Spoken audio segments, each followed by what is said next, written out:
Craig, seems like we're ready to go. Please introduce yourself to everyone. All right. So my name is Craig Silverstein, and I love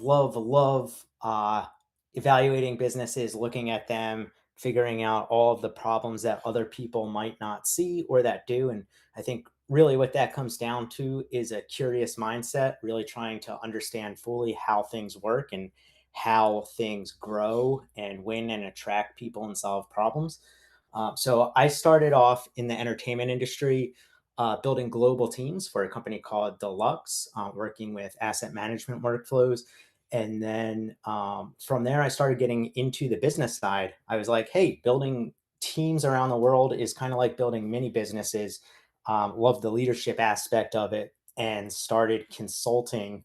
And I linked up with a company called Sync Sketch, which was the kind of big merger and acquisition breakthrough.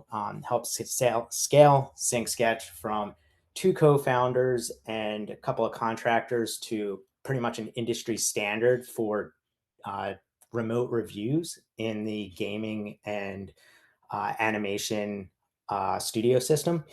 One of my big things with them was getting them enterprise ready so that they can really kind of find their niche and dominate that sector because they were very heavy in education before I hopped on, and they really needed to start locking in those larger studios. We were totally bootstrapped up through an acquisition into Unity Technologies. So that's one of the biggest game engines for mobile games, actually the biggest game engine for mobile games. And in there, I was kind of looking at and overseeing several businesses that they were integrating that they had acquired. And after leaving Unity, I went back to start consulting, realized that AI is revolutionary, whether you love it or hate it. It's definitely impacting the consulting space. So I currently have an intelligence engine called Minerva Engine that is one of the biggest breakthrough for corporate business M&A, due diligence, intelligence, and we are targeting it for actual operational impact for employees at any level. But executives as well are going to be a huge hotspot, linking up with executive search firms and giving them the intelligence so that their candidates can just go in. And once again, this goes back full circle to my curious mindset. How can things work? How can things grow? How can things really hit? And one of the big things that I'm going to say is everything's on a continuum when you are impacting a business. There is no worst way and there is no best way. You can always do better, you can always do worse. But what it is looking at the global context that you're working in, or if you're local, looking at the local context you're working in, and really accelerating the value of your offering, the value of your workforce, the value of every single person that you hire or engage with or that you link up with as a customer.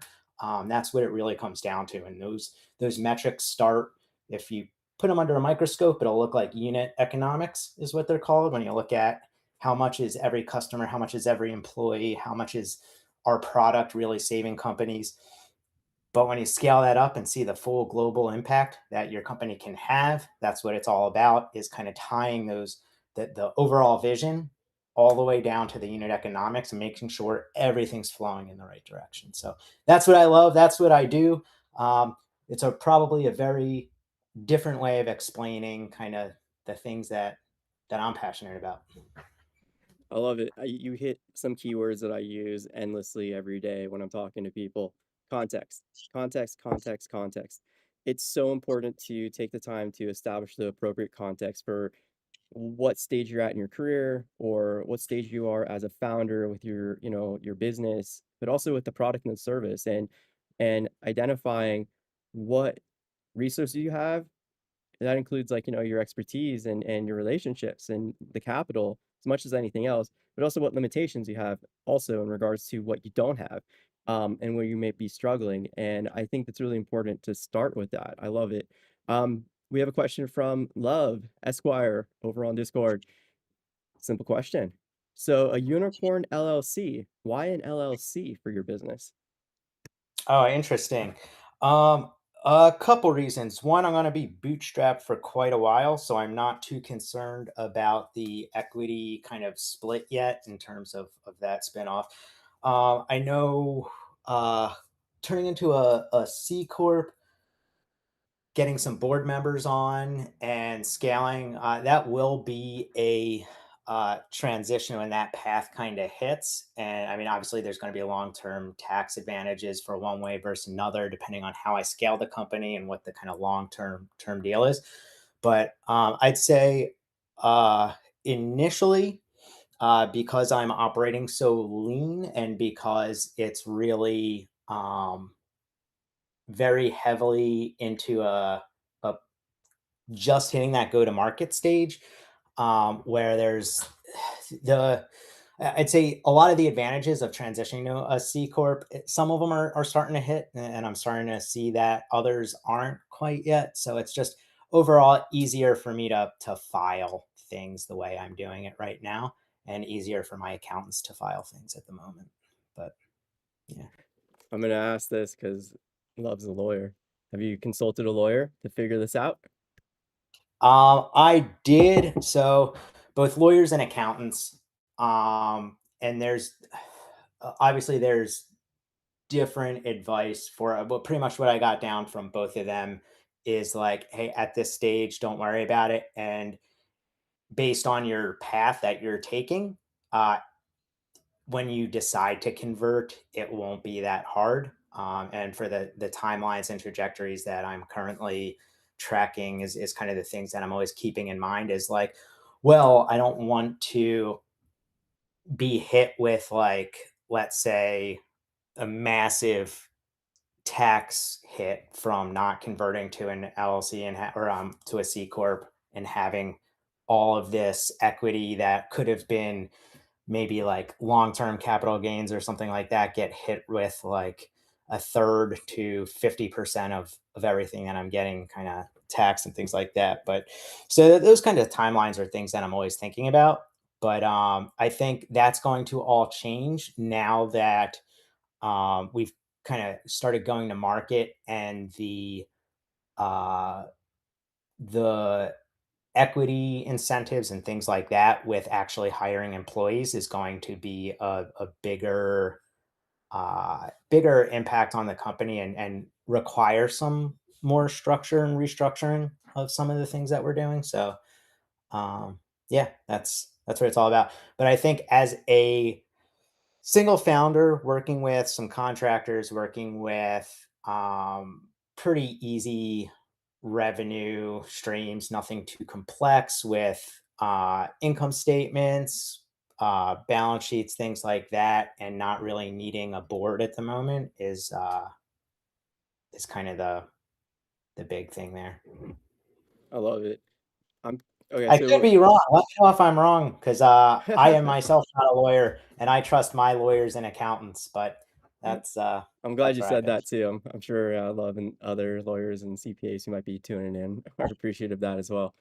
Yeah, I was saying in the chat to everyone that it's super important to take the time to go slow and steady and utilize those service professionals that are addressing areas of risk and liability that you shouldn't be messing around with. It's going to most likely lead to huge problems when you're trying to grow or once you do grow. And the cost to fix those things at that time may be insurmountable. You won't have the ability to do it because the scale of fixing it has gotten so out of hand at that point that it's like a huge task that's going to be like 100 labor hours billed at $500 an hour or something like that, and it's gonna ruin your business, and if you're lucky, right? Like, in the worst case scenario, you're hit with fines and then jail time too for something like that. Love says, "I suggest LLCs if you are focused on profit, actually for liability.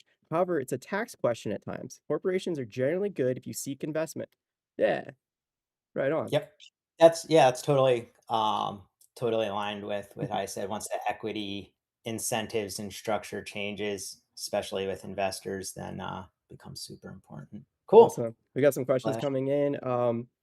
I'll start with a question first from Crystal. Those are over on LinkedIn.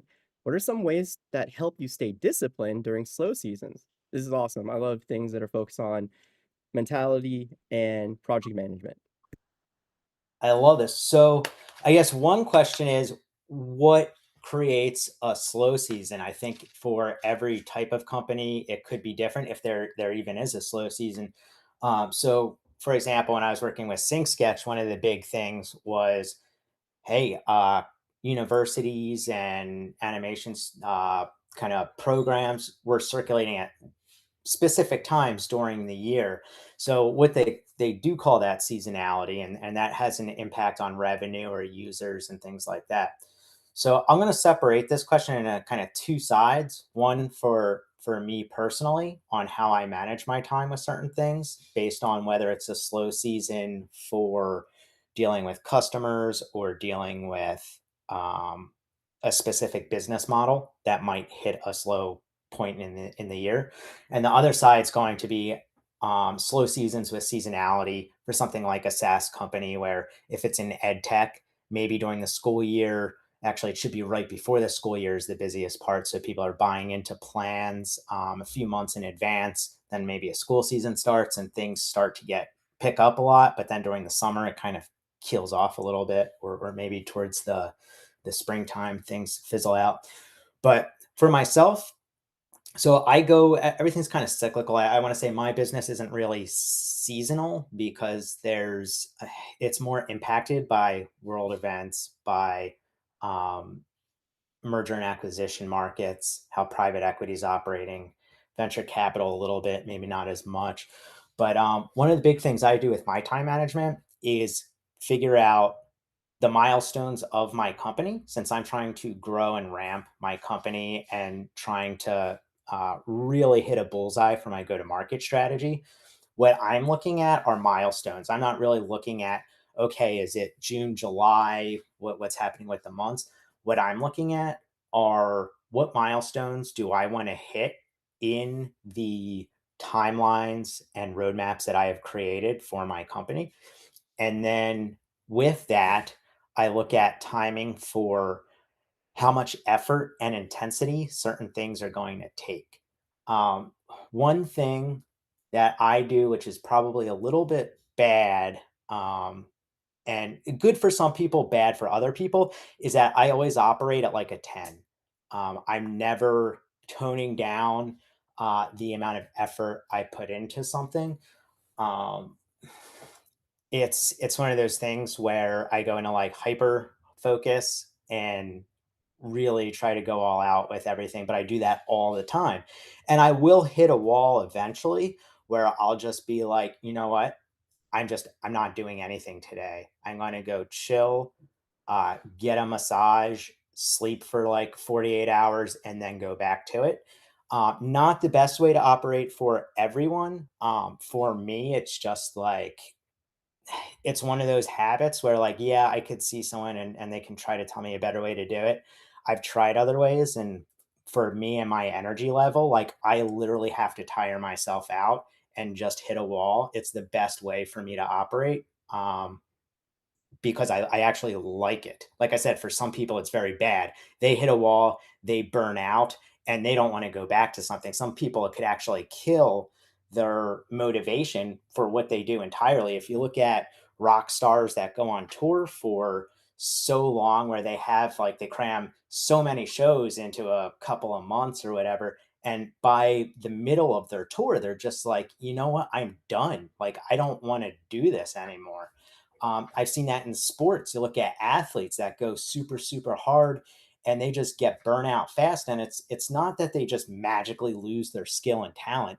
Most of the time, it's actually connected to the things that lead to burnout and that really kill motivation. And that's why I always say you have to separate motivation, passion, and purpose. So look at those things, look at how they're operating together. Motivation will die at some point. I think my camera's a little fuzzy. Motivation will die at some point. It always does. It's what burnout is. And everybody hits burnout once in a while or sometimes, and they need to kind of reset and figure out what they need to do to reset. So how that kind of ties back into the seasonality of things of my milestones. I'm looking at the company milestones, the healthy way to build. One of the things that like my family talks about to me all the time is like, "Hey, you're not generating any revenue yet. What's going on?" And it's like, "Well, I am. This is a year or two ago." But like the whole thing is like when you build a company, you don't generate revenue overnight. You need to build the product. You need to prove the product's value. You pilot it a little bit. Um, you start working with different people and companies doing different things. And then once you get the right integrity within your business, that's when you start really locking in those customers, generating revenue, doing those things. So I actually took my company way slower, probably too slow actually, because I came off of an exit where I had burnout working at Unity Technologies and Sync Sketch and all those things. So I mean, after a big M&A and couple of years of ramping up multiple companies, you're going to want to chill for a little bit. So that's one thing that also kind of um, slows down the growth of people's businesses as well, depending on what they have going on. But let's shift now to actual seasonality of a company. A lot of companies hit issues with um, building a business model that does not recognize seasonality that actually exists.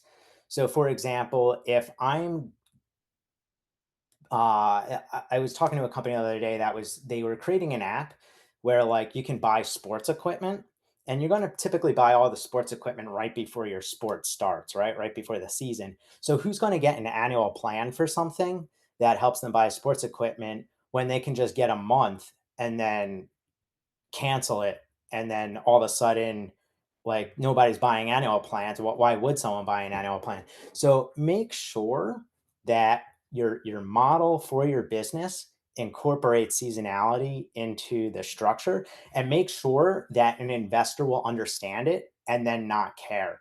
So, for example, like ed tech, companies that are in, let's say, I'm in a in art program, software, whatever, and people are doing stuff for school classes, college classes for architecture. Well, let's use architecture.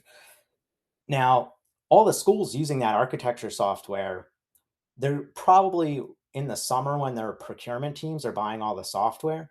That's when business is going to be flying and you're going to be doing all those deals, and your sales teams need to understand like this is busy time. We need to lock those in. But let's say architecture firms start using that software. They're year round. They don't care if it's summer, winter, unless there's like winter that's super bad somewhere, and they're actually that might be the time they are doing plans is in the winter so that they can start building in the kind of more mild seasons and things like that where the weather's bad. I don't know, I'm just guessing.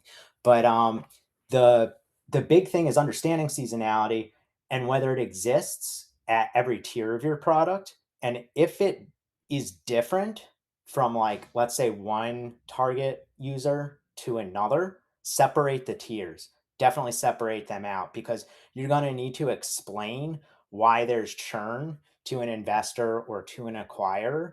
And you say, hey, it's seasonality. This is totally normal. We expect it. And it's just the method of doing business. And all those users that churn, we know they're churning because they're on the education plan or they're on this other seasonal plan.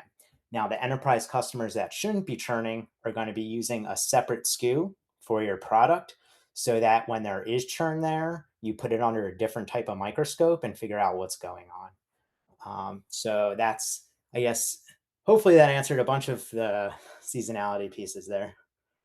Yeah, if you have any follow-up questions, Crystal, feel free. Yeah, that's why Craig is here. And everyone else who's joining us or who hasn't asked any questions yet, don't be shy. No bad questions.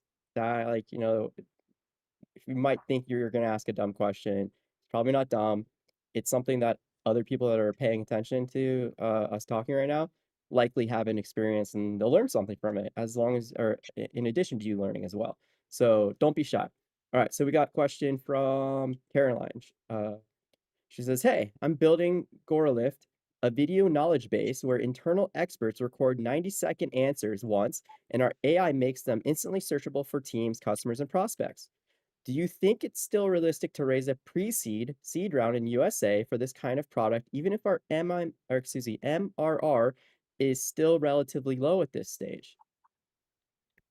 Yeah. I mean, if your MRR is low, that's the time to raise for seed, right? So I think absolutely the timing, don't be scared about that. I feel like you're kind of right where you should be in terms of thinking about, is now a right time for an investment and what does that look like?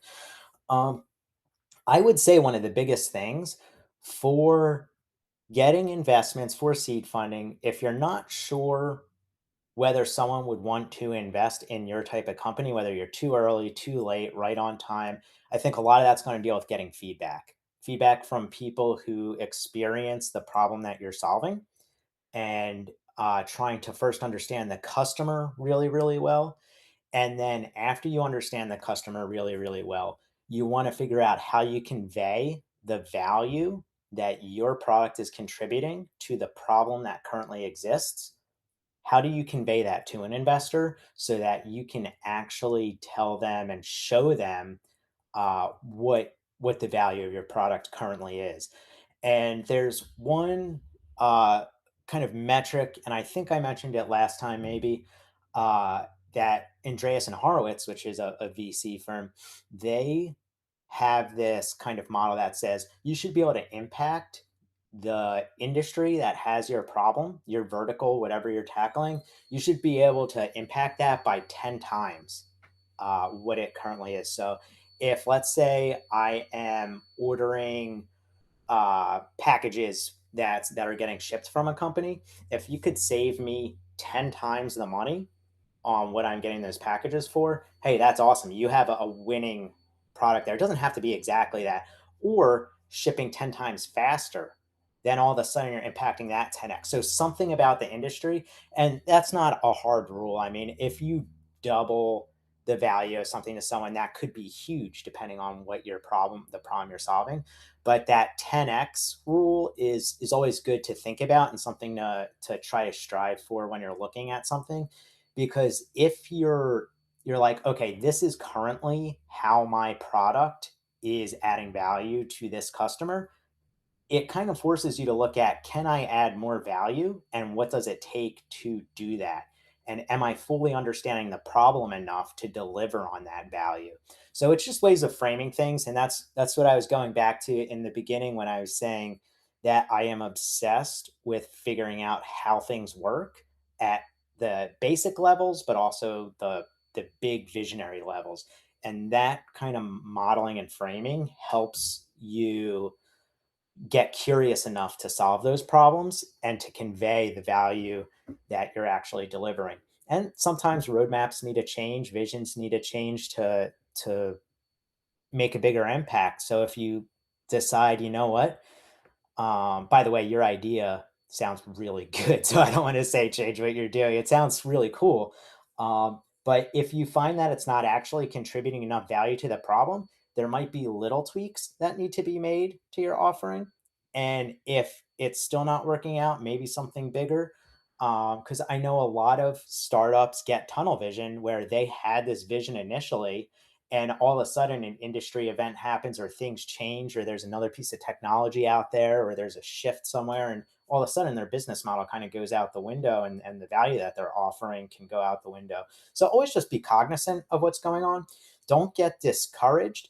Every setback, every problem is an opportunity to create a better product for the current context and the current time we live in. So always remember that things change constantly. We live, I call it liquid terrain. We're always living on liquid terrain, right? So it seems like it's solid, but really it never is. Everything's always changing around us. So just know that as well. Yeah, I love that. It's important. And again, like I feel so much validation when I bring wonderful mentors like yourself on to talk to everyone because you say a lot of the same stuff I say when I'm helping people out. And yeah, I think the vision is something that is meant to evolve. It's meant to change because as you mentioned, like, like we're on liquid terrain, meaning, society changes, the markets change, industry change, all these things are changing around us. The important stuff to stay focused on, this goes back to what you were talking about earlier with how you assess your priorities when you're doing project management. It's about, having clear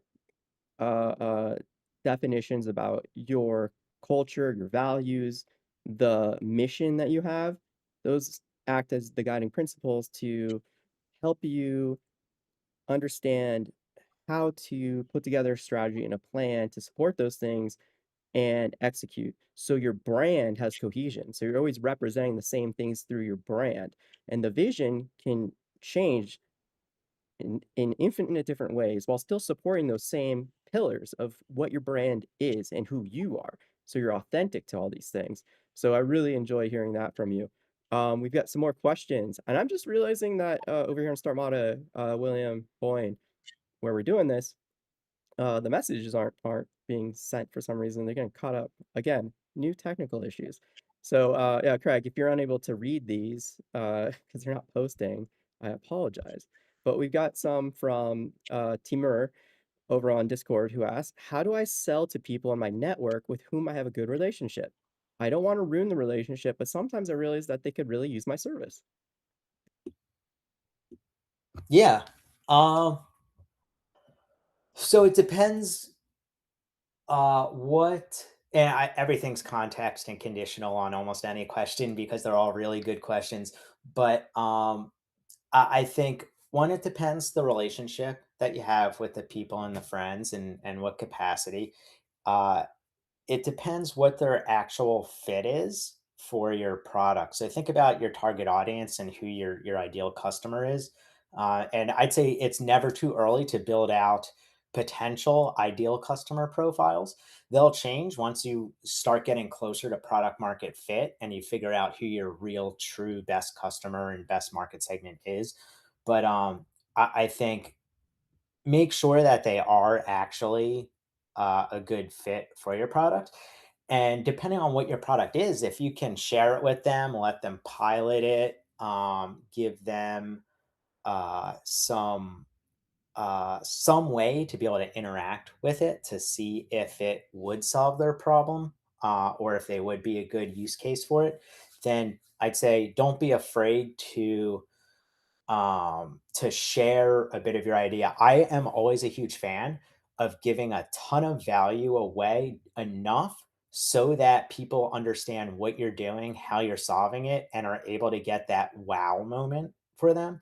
So like I'm working with several companies right now with my product Minerva First Light, which is about building up those employees, whether they're executives or whatever level, to have that the fastest impact possible and be able to make very high quality decisions with information and data. So it's all about giving them the information and data to reduce that ramp time, make them feel comfortable making decisions, assimilating in a company, all that stuff. So that's a dream come true for like an executive search firm, right? They're looking to uh, put executives into companies, have the companies absolutely love those executives, and they make money off of retained search, which is like with that executive staying there, he's having the impact. They're happy, everybody's happy, their contract's great, making tons of money. So I'll actually go in and find a role that an executive search firm is actively hiring for. I'll guess the company. If not, I'll find a similar company and model a product off of it and share it with them and be like, hey, here is this. It's I think it might be useful, whatever, start the conversation. Obviously, it's a little bit more elegant than that or strategic than that.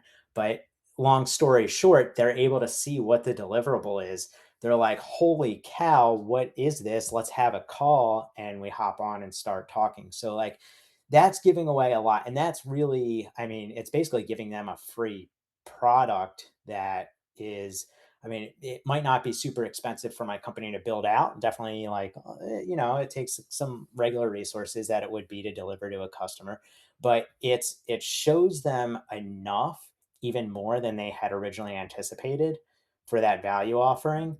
And boom, they're like there, they're in the funnel and they're pushed deeper and deeper into the funnel, maybe even skipping a few steps for validation and things like that because it was so effective. So that's one way. I was talking to another company earlier last week. They're a client of mine, and they are trying to figure out how they can get customers into their funnel and keep them there and guide them through because they seem to be getting held up somewhere along that kind of okay, we are looking at this product, but we're not moving deeper into this sales process. So one of the things there is setting up even like a mock demo beta thing. It could be dummy information that people can test with so that they can have some hands-on interaction. The deeper you get someone into actual engagement with the product or using the product, the stickier it's going to be, the easier it is to convert them into a customer, unless your demo is absolutely horrible, then you might want to tweak it up a little bit because then it could scare people away. But make sure you're not wasting their time. Make sure you're adding value every step of the way. And that should naturally cause that forward motion deeper and deeper into long term product usage. So, with talking with your friends, I'd say first, if you can, give them something to play with. That's always the best thing. Same thing for investors. If you're looking for investors, give them something to play with. That's always a great starting point. Just talking about things or saying like, "Hey, you should try this," and getting them to commit a first dollar to your company to buy the product is always the hardest part. So I'd say deliver value first because that first dollar is actually really hard to get a customer to spend. So the delivery of value first will get them to pull that dollar out. That's why I love freemium models. I love demos. I love trials. I love all that stuff. So I would think about that. Um, but once again, if they're your friends, family, whoever, depending on your relationship with them, you could talk to them about it. And I'd say talking and describing and showing will not be as effective as, hey, here's the product, play with it. That always is a really cool way to close things. Yeah, and, like, with those relationships too, it's because of the intimacy there, in most cases, with friends and family, you have a lot more leeway with them. There's more patience there in a lot of cases, as long as you're not, acting entitled. You're not acting, like, pushy, and that is going to be easier as well if you're approaching them in a way that's empowering them through their ability to share their experiences with you, their opinions, their feedback, their insights, everything that makes them special, and the things that they've worked hard to accomplish in their life to be in a position where they could be a customer of yours because of their career or the business that they have, right? And I love what you're talking about in terms of not relying on these people using their imagination to see what that would be like to experience your product. And you just talking to them, or, we do this every week with our landing page reviews. There's so many landing pages that are just text and some abstract images, but they're not showing the actual product. And that goes for pitch decks too, to investors. You're not showing these people what it's like to actually use your product, what the product looks like from step by step, like, how am I onboarded? What am I doing in this to give you the right information to get the benefit that you're promising me? And dumbing up like a demo to like, run through people, that's awesome. Especially if you're talking to like a potential customer that would require a lot more time to get up to speed using the product, or in some cases, they would have to take a lot of labor hours to replace something, take something away to then replace with your solution, right? And that's a big risk because that's costing them a lot of money having those people do that instead of doing their normal job and then getting up to speed to learn how to use it and maintain it and keep using it. And freemium's good, but if it's something complex like that, having the a mocked up demo that's personalized to their company, even if it's using dummy data for them to play around and get an idea of how it works, that's a brilliant way to, again, cut a lot of these steps out of the way so they can see themselves using it. I love that. You got more Uh, questions? Oh, yeah, go for it. what Wow, yeah, yeah. just one more quick thing to add, and part of, uh, your input made me think about it, and it's something I was doing for a little bit too, is if your early stage, maybe like beta or just like starting to consider full go to market, things like that. Ask your friends for feedback. That's the best way to get someone involved with your product so that it's not like a sales pitch to them and it doesn't feel like you're trying to sell your friends like so that they're not looking like dollar signs to you. They're still your friends, but ask them for feedback. It gives them exposure to the product because you're actually sharing it with them so that they can either use it or get a little taste of it. And they are giving you input. If it looks like it would solve their problems or you're not sure, at least getting that feedback, it does two things at once. It exposes them to the product so they might want to use it, but it also gives you a feedback loop where you are now understanding a potential customer, why they may or may not be a good customer, and also things that they might want to see in your product. Doesn't mean you have to implement it into your product, but it just gives more feedback. At the same time, it creates a little bit of a sales cycle for you just through the exposure. And another thing that asking for feedback does is makes a user feel like they're helping you build the product so that they're easier to close down the line because they feel like, hey, my input helped create this. This is awesome because now I know they're directly addressing my problem, and that's a good thing too. Yeah, that's the start of how you build a community around your brand. It's where those early adopters really highlight the invaluable role they play in the growth of your company and establishing a company. But more than that, going back to what you were saying earlier, Craig, you have a lot of assumptions about what you think your customers want and what's going to provide them with an enjoyable experience and benefits, and thus the value that you're hoping they get for the price point. And having that ability to consistently go back to these, early adopters, your first customers, to get that feedback, to learn about their workflows, their processes, their expectations they had because of other products and experiences in the market, or, whatever their motivations are. All these different factors that are psychological feed into your ability to design a better product, a better service, and thus provide them with the benefits they're looking for, or easier access to those benefits, or more benefits, and again, raise the value they're getting out of it. Okay. Next question is, oh, it's actually Abhinav shares. It's very difficult to trust new people to give some important work in startups for me, thinking that they'll betray me and all that. So this is essentially like, touching on what many early stage founders deal with, this fear of people stealing their ideas or, doing something else nefarious. How do you go about in the earliest stage, like with your new company, seeking out that feedback and working with people while managing that concern of what you should not share, what you should keep secret, while still giving, people enough to understand how they can give you the proper feedback or be your client.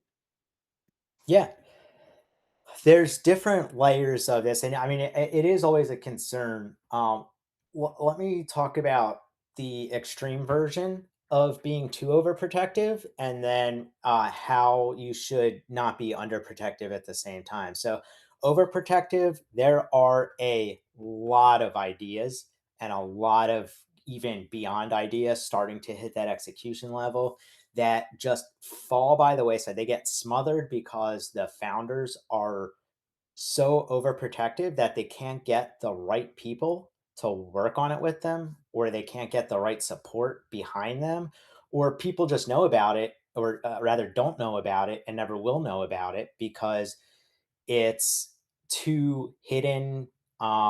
People aren't talking about it enough. And it just, that's why I always say, like, the one thing that founders often have an issue with is how much of their vision do they share. And I would say sharing your vision is super, super important.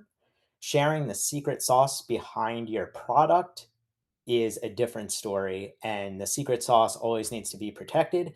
But at the same time, You don't want to smother the potential to get customers, to get investors, or to get the right people working alongside you to make sure that you can actually achieve your vision. So, um, in looking at what to share, how much, and when, I think initially when you start a company, you want to talk to people about the problem they have and you want to share enough about how you plan to solve that problem so that you can get feedback on whether you have a good idea that can be validated.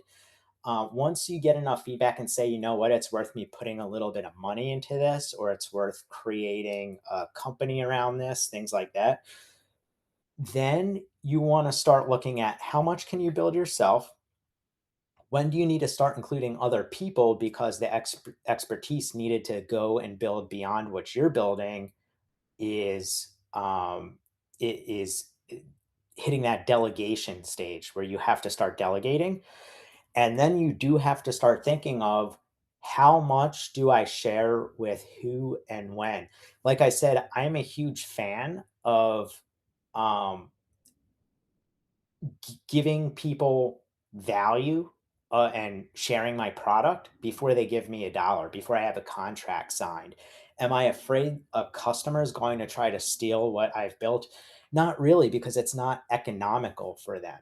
Like they would spend way more money and they might think for a little bit they have more control over that type of system internally, but they don't really, because it's an AI driven product and it would actually become a nightmare. I know, because it's one of the hardest things I struggle with is keeping up with the changes and making sure that every change is an asset rather than collapses the system that I'm actually building on top of. So there's so many different factors that it would not make sense. They'd have less control and spend more money to build something that I have. It just doesn't. It would be crazy. So I'm not afraid to share that assets that I have with a company to show them what the product is and the value it contributes. So that's an example of like, if I was afraid to do that, nobody would ever get exposed to my product. I wouldn't have any customers or any revenue, because typically I'm showing value before I'm closing customers. So that's one thing to consider. The other thing that is very real is, who do you bring on board to trust so that um, your business isn't going to get stolen. Somebody's not going to take what you have and jump ship. And there's a couple things to look at. One is, should there be a separation of knowledge? Typically, in a startup, that's not good, but down the road, it becomes critical. And you can go so extreme where you look at companies like Hershey, where no one person knows the full ingredients to their chocolate and stuff like that. They're actually, I think, more secure, their headquarters, than the CIA headquarters, which is right across the street. So when you look at companies going to extremes to protect their secret sauce, you really have to look at what you're building and what actually needs to be protected versus what doesn't. So, like, for a lot of companies, okay, maybe there's specific code or specific video formats or things like that that are being generated. Let's look at companies like Stability AI that are making like marketing content with AI, or like video content, or Midjourney or things like that that are creating graphics. So if you look at those companies, there's probably secret sauces for rendering and optimizing video to like minimize the token usage that it might take for the company itself. So like things like that might be a competitive advantage where like you're not going to share your codec of a certain piece of video content. I'm sorry, I'm getting bringing back some of my roots in like the entertainment industry here, using video as an example. But that might be a secret sauce thing where nobody in the company knows that. I know, even though I was like Sync Sketch's COO running a lot of the operations there, there were some things that the CTO knew that I didn't know. And then also at the same time, even though I was super transparent, and try to keep the founders in complete awareness of how I was steering the company in certain ways. there are some things that just might not be worth sharing or might not need protection from people because it's just it is what it is. It's like they'll figure it out later. It doesn't need extra security. And then there are things, let's say like client lists and things like that, which companies actually protect more than things that might be seem like they deserve more protection just because of the legal side of things. So there's all those different things, and I think it's worth looking at, can you build your company if you don't share certain pieces of information? Because you're going to hit a wall. And I think if you're building a SaaS product like mine, I'm currently building the backend and internal usage uh, dashboards and things for my company, and some of them will be client facing. They're going to have different permissions and different access to things. Then there's going to be some internal facing ones. And internally, there are going to be some people that have access to certain pieces of code and certain prompts and things like that. And then there's going to be others that don't have access to that. They don't need access to that. That's not their job. And if we want to minimize risk of somebody grabbing the entire product and running, of course. But those people are going to get hired later that don't need access. Building the foundation and building the core of everything, you have to be a little bit both more liberal, but also more selective on who your co founders are or who your first hires are, because that is important. You have to trust them. They have to have high integrity. And typically that's why I hire with people that have done things before, um, where they have a reputation, and their reputation is more important than stealing your product. That's basically the people that you want to bring on board. So different layers, different levels, but you have to not be afraid to share the right information to the right people, because you can smother your product by accident. Yeah, I'll also add, especially at the earliest stage, and this again, going back to we've already covered, what you've already shared, is that it's going to evolve.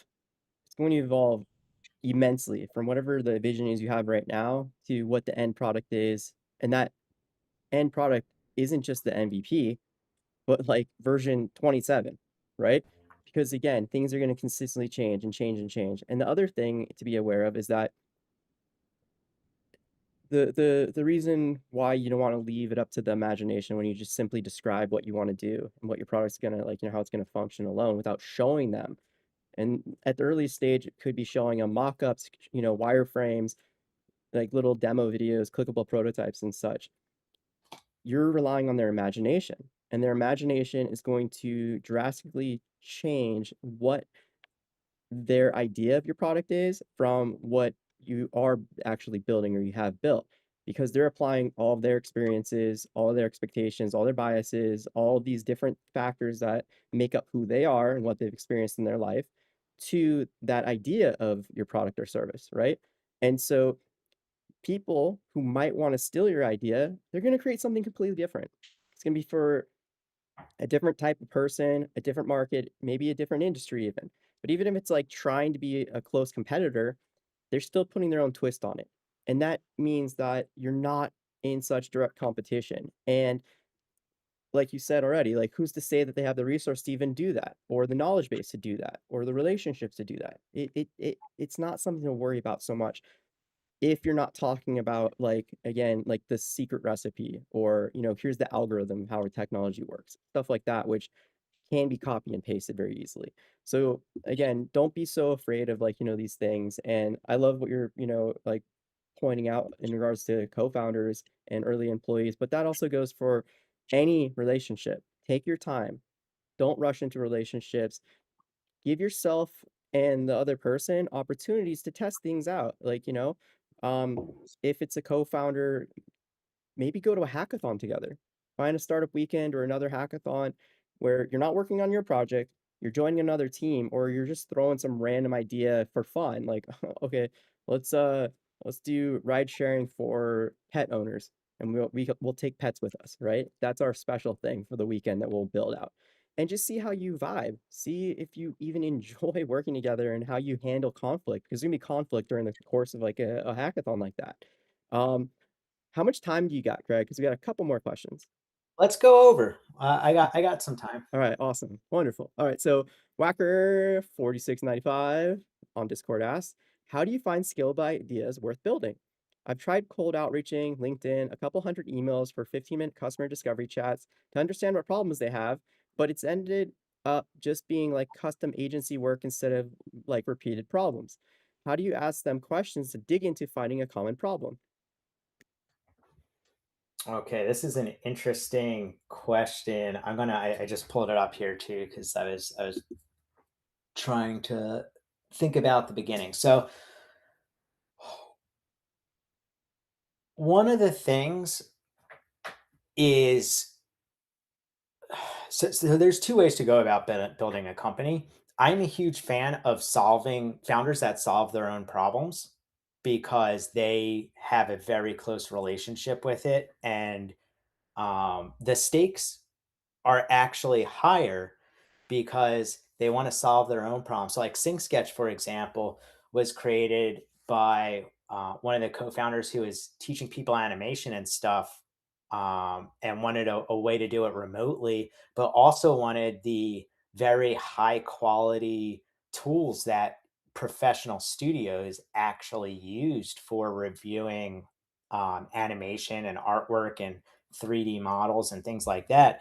So um, that attachment and familiarity with the industry, with the problem, with everything about it, the ideal customer, because he was the ideal customer, and that's why education was such a big initial vertical to tap into a very specific market segment.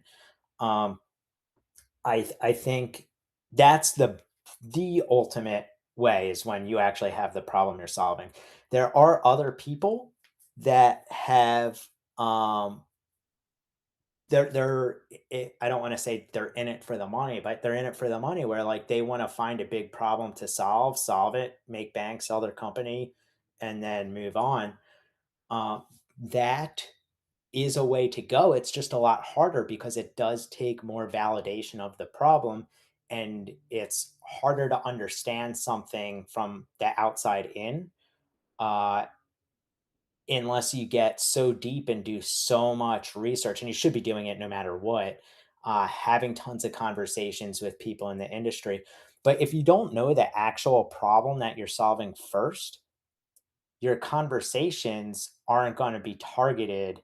You're going to be fishing for answers. The conversations will have more bias. You'll try to validate things yourself because you're talking to different people trying to find a problem rather than seeing the problem and then trying to validate the best way to fix it. So it's hard. And I mean, some people have easy lives. Like it's very easy when you're very comfortable to be like, how do I find a problem? Like, where do I start? I want to be a founder. I want to build a solution that's going to make tons of people happy. But um, I'd say start with what's your. I mentioned three things earlier: passion, motivation, and purpose. And I think those are going to help align you with the problem. Specifically, passion. What do you love? What could you see yourself working with for a long time because it's just meaningful to you? And that's the best place to start looking at how can I make this thing, this industry, this business, this tool, whatever it is, how can I make that better? And that's through passion. I think the second part is purpose, right? So once you understand what you're passionate about, you see that there is room for improvement, and almost any industry that exists has room for improvement, no matter what it is. So I don't think it's going to be too hard to try to look at and find what needs room for improvement. I think making sure that the stakes are high enough and that what you're improving goes back to that kind of like adding 10x the value, 10 times the value, whether it's speed, savings, growth, whatever it happens to be for whatever you're trying to solve. Um, and then the motivation will come from like the founder journey, right? So you're going to be motivated by many things, whether it's the people you work with, whether it's the impact that your company can have, whether it's the money going into the company and into your pocket, whether it's the opportunities that are out there, whether it's just personal growth. Honestly, that's the highest motivation I have is both personal and team growth. So like the people I work with, I want to see them grow too. I want to see myself grow. I want to learn more. And that's why I have that curious mindset. So that keeps me motivated and that allows motivation to last a lot longer than being motivated by money because you hit a slump, something maybe there's a bunch of churn, and all of a sudden you get demotivated. You're like, man, I can't make money off of this. I mean, you do want to design your business in a way that's going to be profitable, and I'm going to be the last person that says that's not important because I have a business background. I help companies scale and grow, and I keep them bootstrapped. So there's a lot of things there that are going to be important and things that you're going to want to look at as you're trying to create a scalable idea. But I think those are all things to look at, and it's like I said, if you're looking for a problem that you don't have that you want to solve because you think it could be high impact, um, try to target the conversations, keep them targeted towards the problem, or talk to enough people in the industry, go to the conferences, go to the talks, go to the presentations, and try to assimilate in with that crowd so that you can fully understand what they do, what their day to day looks like, and how the industry is evolving, and make it your I don't want to say make it your identity, but kind of you do want to wear that mask of, okay, I'm assimilating with this group of people and I'm going to understand their problems and I'm going to be one of them. That'll help. I love that. I like a lot of that too is practicing mindfulness. I'm gonna post this in the chat too, but just pay attention while you're doing the things that you love, that you're passionate about, or things that you're forced to do that you might not be passionate about, but they're causing you to feel negative emotions, frustration, confusion, anger, anything like that. And that leads to those negative thoughts and because of those experiences. And take notes of that and explore those, like, those negative experiences you're having, and then try to come up with ideas of how you can create an alternative that is instead providing you with an enjoyable experience and giving you easier access to the benefits that you're trying to get or more benefits from those things.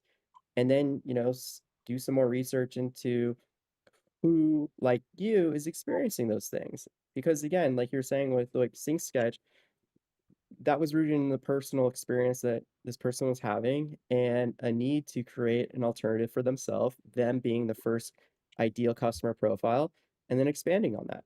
And like the idea of trying to just make money by finding a scalable idea, that's usually reserved to entrepreneurs who have a lot of experience because they understand the operations of a business and the entire processes behind it, and they're able to shift the context within their methodologies to approach different markets, different industries that they might not be familiar with, but they also have a lot of relationships established that they can lean on to bring in those people who have the deeper insights that live and die by these things and can share the existing systems, the expectations, the workflows, and all that. But even if it's starting from yourself, you still want to take time to, again, sit down with potential customers and learn about all those things. What makes them them, why they do the things they do, what they've done in the past, what they do currently, why they do it, and the context behind all of that to help you I understand the workflows, the systems, and the different factors at play.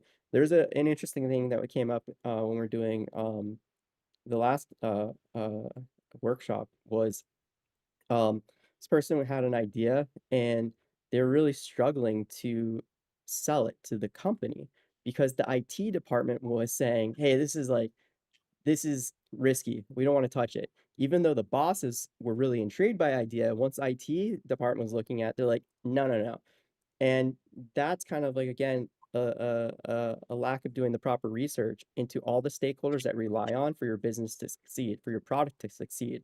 You need to address each of those people's concerns and provide them all with an enjoyable experience and benefits, and make sure that they're all on board with, yes, this is an awesome thing. We should be using this.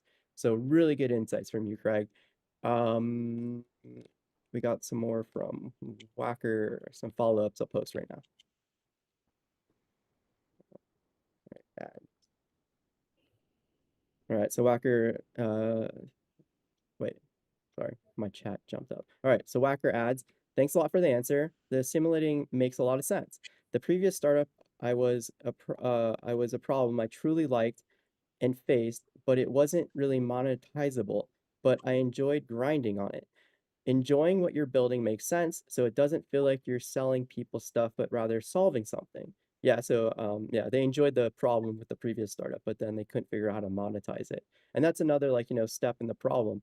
And again, going back to like, what Craig said and what I added on is spending enough time with these people to understand where they're getting the value from and how to create that value.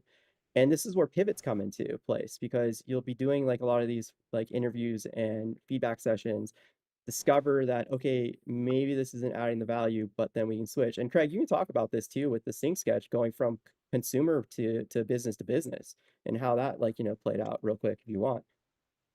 Yeah. So in universities and stuff, when Sync Sketch was starting up, uh, people were going to classes. They do like remote reviews were just easy because a professor can go over and draw notes on somebody's thing remotely, and like they'd have their notes and feedback right there, for example. Studios, people would go into the studio, they'd work with each other at a computer and shoot ideas back and forth and all this stuff. But in doing that, really only one person sitting behind the wheel of like giving feedback, and they'd have to be in the studio. So Sync Sketch actually went through the catalyst of COVID, right? Where studios and studio systems were now forced to work outside, especially in the early stages when people are like, no, you're just not coming in and hanging around people because we don't know how serious COVID actually is and all that. And for some people, it was obviously deadly.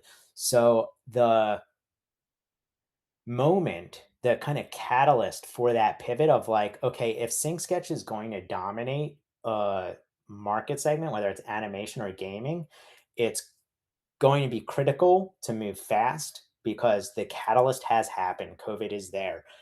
Studios are operating remotely. We were actually in a red ocean. There are plenty of different apps that people could remotely work on graphics, whether it's marketing and things like that. So it was really about really niching down on the verticals that we wanted, which was animation was huge, and then gaming was actually uh, a very similar use case for the types of assets they were using, 3D assets. So it just made sense as the kind of happy moment to bring them on board at the same time. But that's a vertical pivot, right? We went from education to enterprise, and that was a huge shift. It was a really big change, but we knew that they had the problem that it was framed a little bit different than universities, where like, okay, doing projects, if a professor had to have one-on-ones instead of bringing all the students into the class and sitting at them with the computer and doing that individually, a professor could have all their students upload the video or the animation they created and just go down and start writing professional feedback, and not just giving them feedback like notes or write-ups, but they can actually draw and show students like different ways to create content or how to enhance characters, or if there's a specific skill they were learning in class, they can like explain it a little bit better visually. So that was huge. But of course, the studio pivot was, like I said, it was accelerated through the events of COVID. And since that problem was so prevalent, there were two big tests. One was, can we become the industry standard? Because it's a red ocean. There are a lot of other apps trying to do this right now. The second part was, will people still use us after COVID's all said and done and people are coming back into the studio. So you have to win both of those in order to become a viable product in the long term. So that's where we kept getting as much feedback as we could from the studios on how to improve their day to day, whether they were in the office, whether they were out of the office, no matter what it was, so that doing a review on a piece of animation or a gaming asset just made more sense to do on Sync Sketch rather than even sitting with people at a computer in the same studio. And that's what it became, and that's why it was so successful. That's awesome. Okay, we got one more question from, Love. It's actually going back to, talking about you going at 10, for stretches. He says, "Going at 10 makes you a good owner, not a good employee. How do you handle employees who do this for structure and management? AKA, how do you incorporate these types of employees into your business and effectively manage or incentivize them?" Yeah, so there's different things that employees need, right, to operate as a high performing team. And for there's different layers. There's the individual layer, right? What is important to a person as an individual? Then there's the team layer. What is important to the person operating on their team? So then you're looking at the team dynamics, and that's one thing I absolutely love. The next layer is, of course, the business layer. How does a team's identity fold into the actual business? And I think it's all going to fall into those 3 buckets that I said before. There's passion, there's purpose, and there's motivation. And all of those are going to be critical to keeping good employees operating as high performing teams and really accelerating the growth of the business and doing it in a sustainable way. So, one of the things is looking at, am I facilitating all of the individual needs? And that will look very much like, okay, motivation. I'll tell you this stuff like paycheck, um, benefits, all those things, they're super important. And you should always, always, always be putting that into the fold. Equity for companies that are growing and are issuing equity, things like that. That is all huge. Less incentivizing than really bringing people together to something they're passionate about and that they find purpose in. Because purpose is what's going to create identity. And identity is what's going to create long term, unwavering motivation that goes beyond paychecks.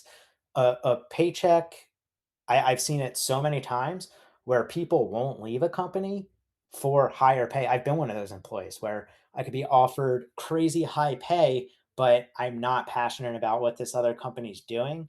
I could care less about the problem they're solving, and I feel fulfilled. So I'm going to stay doing what I'm doing. I could give you an example. I've been talking every month or so. Executive recruiters reach out to me and start talking to me about CEO positions.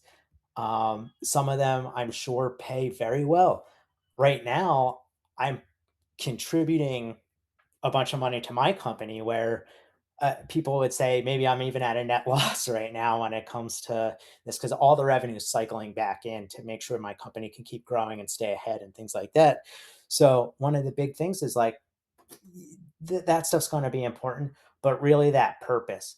And I think in a company, you have to make that purpose very visible and like let people feel a part of it. Employees are a part of it, but at the same time, they are still individuals. So you have to give them autonomy to operate effectively. So I think that helps people operate at a 10 longer when they have autonomy to work in certain ways that allow them to contribute the most value. And because they're contributing more value and they're more passionate about it and they're um, more molded within that identity of the business, the burnout and stuff will happen less because they're feeling more fulfilled. But you also need to understand that people are people. So you need to encourage them to take the recharge time that they need when they need it. Um, and I could give you examples. I've seen it and it's happened to me where I've worked, especially during M&A deals, where 16, 18-hour days for weeks, months, 7 days a week for months. And it's like you get torn up. You burn out. You don't want to I mean, you feel like you just feel your batteries on 0, and it's not good, it's not the best way to operate. There are times when founders and employees will always kinda have to step up and meet the challenges that they have to keep things going, but overall, like, reward employees that do that and tell them, like, "Listen, you're a person, your health's most important. If you have unhealthy employees because they're burnout and you're forcing them, like working them to the bone, the company's not going to be sustainable. It isn't the way it happens.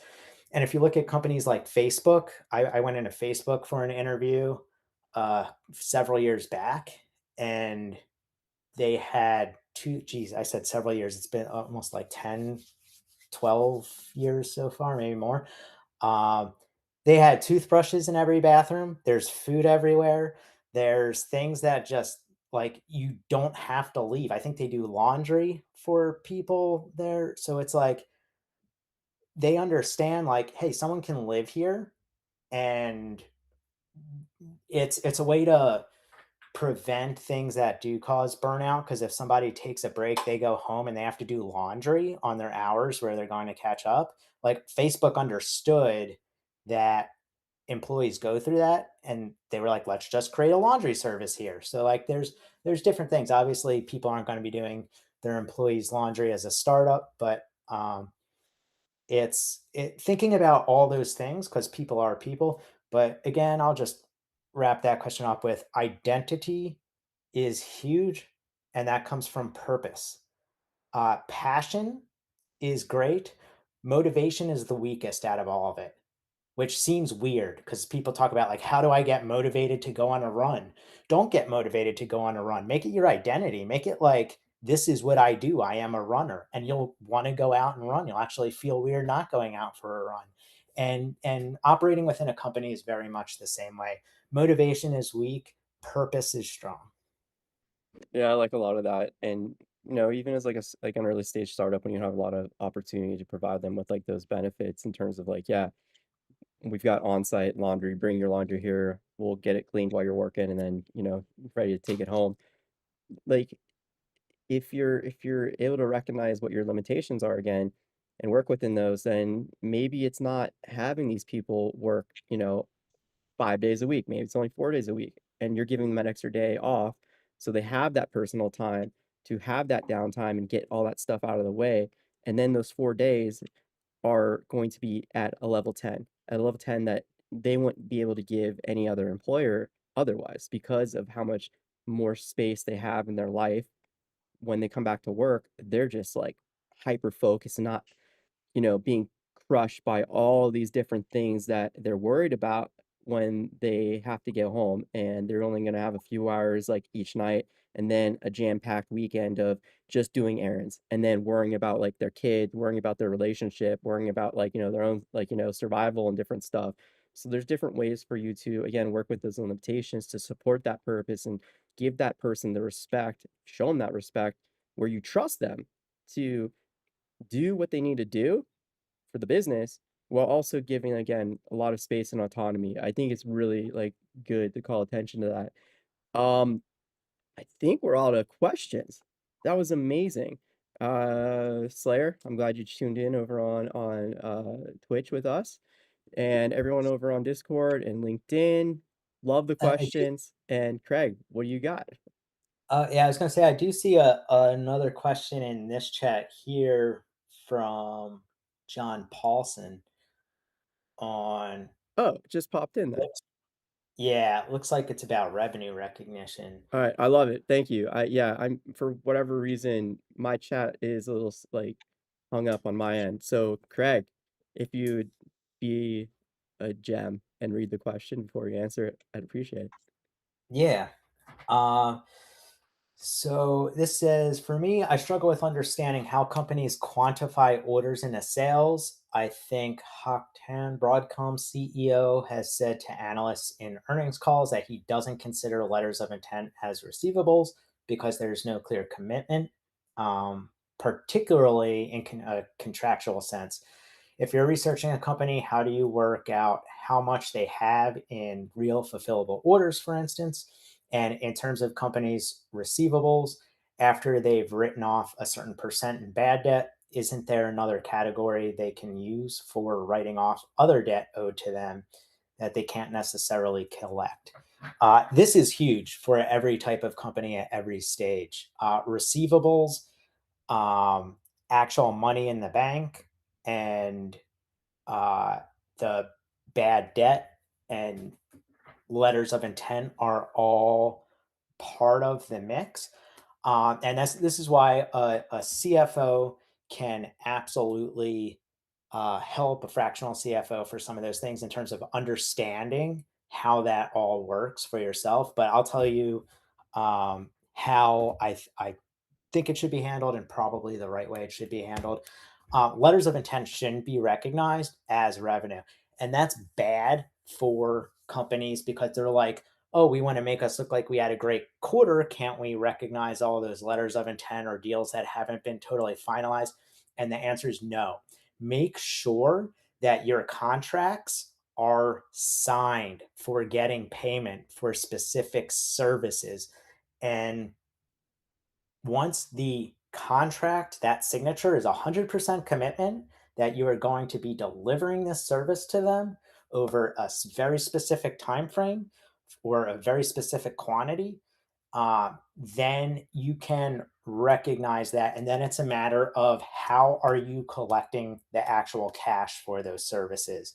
So in SaaS, the best way to do that is not saying, hey, we have a 3-year contract and they're giving us $1 million for it, so we're going to recognize all that $1 million in this quarter. No, that's not the right way to do it. What you want to do is recognize it over the duration of the actual contract, typically on a monthly basis, so that you're when you're doing your delivery of the actual product, then you're recognizing the actual cash collection for it. And that's where your cash collection is going to, and that's, um, so billings is what they call the initial invoice that goes out, right? You've billed for $1 million. RevRec, which is actually probably the most important aspect of it, is how much of that total bill has been recognized. And in most companies and places, the RevRec is what's going to decide the quarterly revenue that's actually reported. So let's say the duration is over 3 years and we've delivered 12 months worth of the service to the client over the 3 years, if duration happens to be the time frame, then, or not time frame, if duration happens to be what you're billing for, then 1 out of 3 years is 33.3 repeating percent, whatever, it's a third of what was billed is recognized in revenue. And that should be collected at that point. You're delivering the service, they have to pay you. If they stop paying you and you continue to deliver the service, that is a red flag that you're probably going to have bad debt unless you actually collect that money. And I will tell you, companies of all sizes deal with that issue with some clients. And you have to make sure, especially if you're a startup and you want to stay bootstrapped and you want to keep like your operations going, you need cash, right? So cash flow is going to be super important. You want to make sure that you can collect from your customers. And of course, you want to give them some leeway, especially as a small company where it's like, okay, but like we're going to keep reminding you that you owe us this money. You want to do that because I've seen what happens when companies don't, and it could build up into the millions of dollars owed, even for small companies. Small companies could be owed more money than they have in the bank because they let customers go too long without paying their bills. And it's not always easy. And eventually, sometimes you have to turn off the lights and they'll pay real fast. I could tell you in large companies I've worked with giant tech enterprises using us, one of the big things is if we're delayed months and months and months, we're gonna turn off the lights unless you like you're a large company, your value is 1,000 times more than ours. You got to pay us. Like it just there becomes a put your foot down moment. Um, and you want to do it in the right way and you want to be kind. They are your customers and you're a relationship. Really, every customer is kind of like a partnership with you where it only works when both of you are working together to deliver the value you both expect from each other. And when it comes down to it, the contracts lay out how and when that value is going to be delivered. So your terms of service and how you bill and that entire operation, just make sure it's all understood on both sides, especially with the large enterprise customers.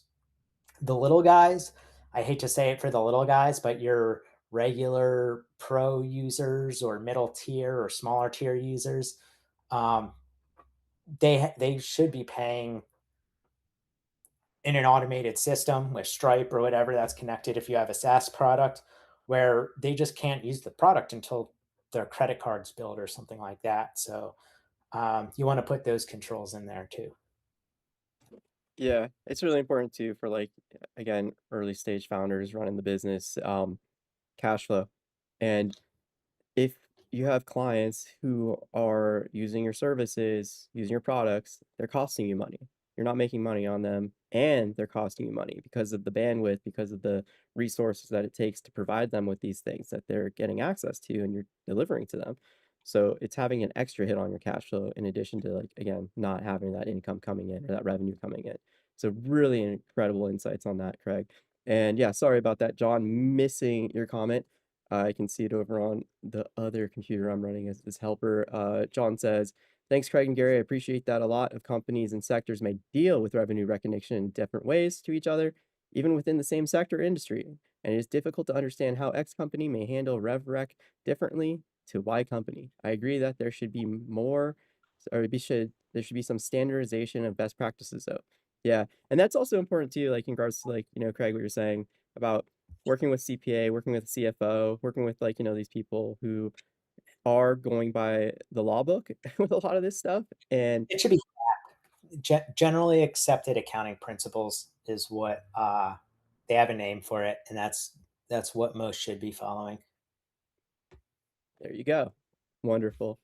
Okay, so I think with that, we're done with all the questions, Craig. If you have any final statements or announcements or anything, now's your time. Yeah, no, this was fun. Thanks for having me, asking some awesome questions. I like the variety of everything. Um, I love joining, talking about your businesses and all your challenges and stuff. So I hope it was as fun for you as it was for me. And yeah, it's good stuff. You're awesome as always. Thank you so much for your generosity and giving back to the community and helping me out. Um, I'll see you soon. And for the rest of you, doing more coming up. We're off next week because I'm out of town, but picking up, yeah, the following week, we should be hitting 2 mentor office hours a week minimum with the pitch workshop and landing page reviews. So I hope to see all you later. And again, thank you so much, Craig. Take care. You got it. Later, everyone.